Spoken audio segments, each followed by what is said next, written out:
Okay, calm down, guys. Don't take the title of this video seriously. I'm joking. Sure, was this performance, this hockey game, somewhat annoying to watch as a Canucks fan? Yes. Sure, am I somewhat overreacting to a preseason game, the very first game of the season? Yes, but even though things were so difficult to watch at some points in this broadcast, the fact that we even had this broadcast, and we had fans in the stands, and we had an entire Seattle broadcast crew copy and pasted here onto Vancouver television for our viewing pleasure to see the hockey team that we cheer for here in Van City, that in itself was pretty cool. The Vancouver Canucks have just lost their very first preseason game this season against the Seattle Kraken. It is the very first Kraken game ever. And it is indeed a 5-3 win. Plus the Vancouver Canucks going out there and getting the win in the shootout thanks to Jack Rathbone. We'll talk about him a little bit later. But this game, dude, it was kind of weird because I didn't realize it until like the last 5 minutes of the third period, but like the Vancouver Canucks iced a lineup that pretty much included like 3 NHL guaranteed players in Besser, Höglander, and then you also had Rathbone in there too. Juolevi was playing, so you could say that's a maybe. Schenn was playing, that's a maybe. You had some guys that I thought looked pretty good, like Klimovich. You had yourselves what was Kyle Burrows looking okay in some stints, but for the most part, the Vancouver Canucks iced, for lack of a better word, an AHL lineup. But when looking over to the Seattle Kraken and seeing the guys that were playing for their team, I didn't realize it until the end of the game, but like they pretty much iced their regular team. Like they went all NHL 21 franchise mode on you because their lineup consisted of Eberle, Donato, Tanev, Giordano, Schwartz, and Dreger and Grubauer. This was their team, their regular team, and I was like, wait, the Vancouver Canucks were just icing their AHL Abbotsford Comets like equivalent, Abbotsford Comets, Canucks equivalent, and they had a 2-0 lead at one point. This game, as it went on, you really started to get the Kraken getting their mojo on. They started to find their groove, and for the most part, it paid off. I mean, they won 5-3. That's great to see. Good for them. Before we get into any notes on the game, though, we got to talk about, firstly, the actual broadcast itself. Vancouver was kind of up in arms in this time frame because we had ourselves word that this game right here, Vancouver-Seattle, September 26th in Spokane, would not be televised on Sportsnet or TSN or any of the regular Vancouver Canucks sports outlets. And this was a big deal because it was like, okay, this is the very first Seattle Kraken game ever. And you're going to tell me that you're not going to be able to watch it here in Vancouver when they're playing against the Vancouver Canucks, who's the team that this sports network caters to so much when there's no Toronto going on? It's kind of whack the way things went down because all of a sudden, just out of nowhere, we had ourselves what was on my TV at least, the Root Sports Seattle, Washington broadcast just copied and pasted over onto the Shaw box, and I was able to watch the game legally. I guess it was legal, right? Because it was on Shaw and it was on a channel that I selected. It was labeled under pay-per-view, but I didn't actually have to pay for it or anything. It was just there, and we had the Seattle broadcast with the Seattle announcers and the Seattle commentators and the Seattle ads. They all did a really good job, by the way. I thought the presentation for the game tonight was fantastic. But although it was good, and although I understand that, of course, you're catering to the new Kraken fan base, so you gotta go out there and maybe dumb down the game a little bit, explain the rules a little bit more, and make all of your graphics in the intermission say, go Kraken, and highlight the Kraken players and do all that stuff. I'm fine with that. Just don't go out there and messing up the Vancouver Canucks players' names, JT Brown. It's Artur Silovs, not Artur Silvos, okay? That's probably the only issue I had with this.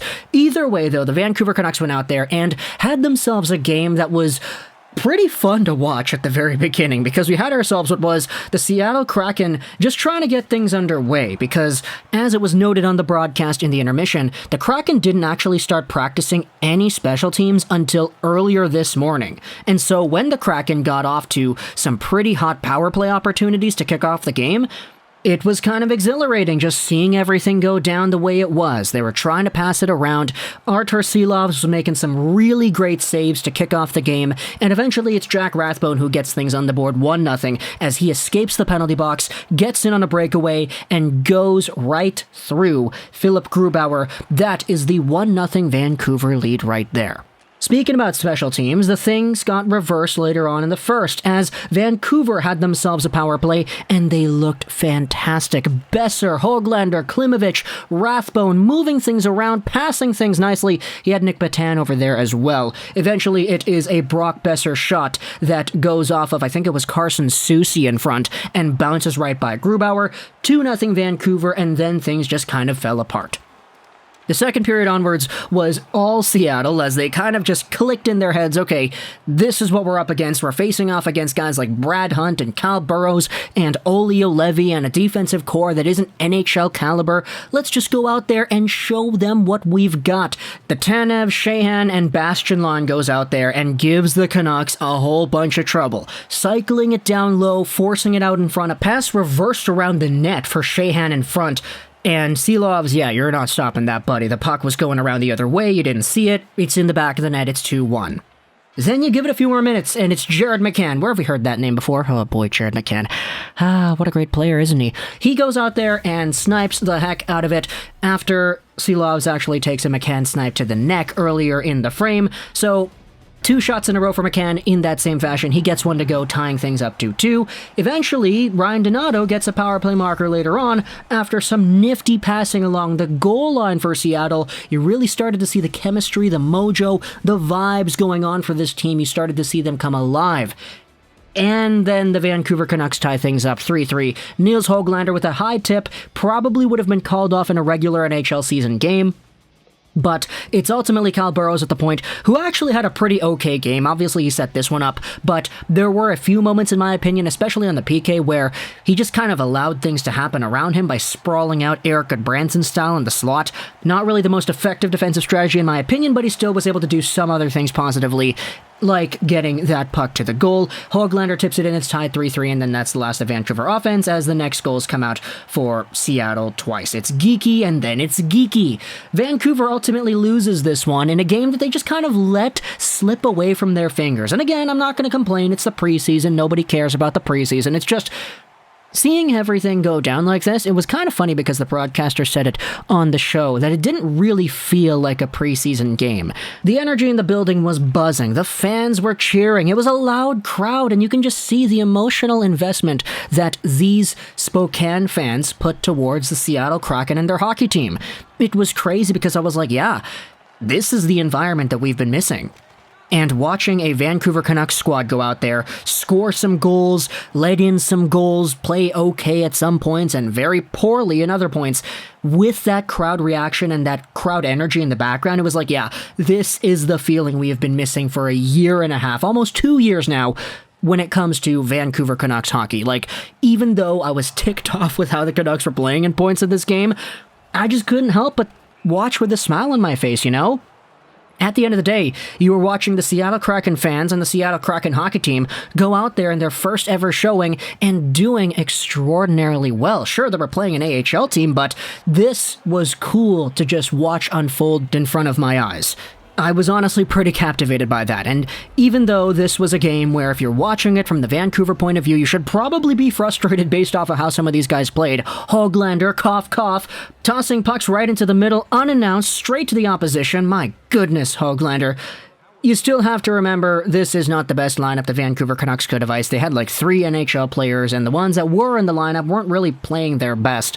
Brock Boeser was just kind of taking things casually, and you can tell. He was just going out there, slipping by guys, going through, and just trying to do whatever he could to just keep the play alive. And for Höglander, there was that one play where he sent it over into the middle for nobody, and the Kraken eventually took it and got a grade A scoring chance, but still, he got himself a goal. Boeser scored 2.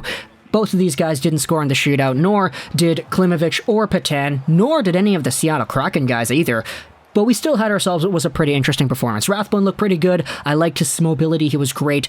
The goaltenders, even though Spencer Martin had a really bad play at the very beginning, where Dickinson and Juolevi combined for the first shot against him, which ended up going in, you still had what was a pretty solid shootout performance. Sealobs was good in my opinion. It's just the Vancouver Canucks got outworked. They got heavily outshot in this one. The Seattle Kraken iced a better team. They had a better team. They played better, and the fans at the end of the day had themselves a very big treat to watch. So no, I don't hate the Seattle Kraken yet. I'm kind of being hyperbolic in the title, but this was a pretty infuriating game to watch from the perspective of wanting to see the Vancouver Canucks succeed. At the end of the day though, with all the context involved, preseason game, first ever game, Spokane, it's all over the place here. The players in the lineups and the players that were playing, it wasn't really that big of a deal, but still. Talk to me in the comments, what did you think about the Vancouver Canucks' first ever game against the Seattle Kraken? I hope you enjoyed this particular Josh Rolls the Lion 9. And bye.